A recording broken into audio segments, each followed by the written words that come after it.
var. Yayın mayın yapıyorsa. Tamamdır. İşte kaskını çıkartır mısın bakalım sen misin? Onu bileceksin abi.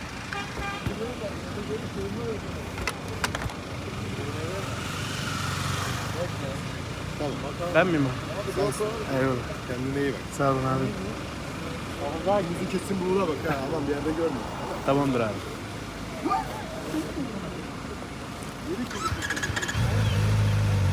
Bunlar niye çıkarmadı arkasına?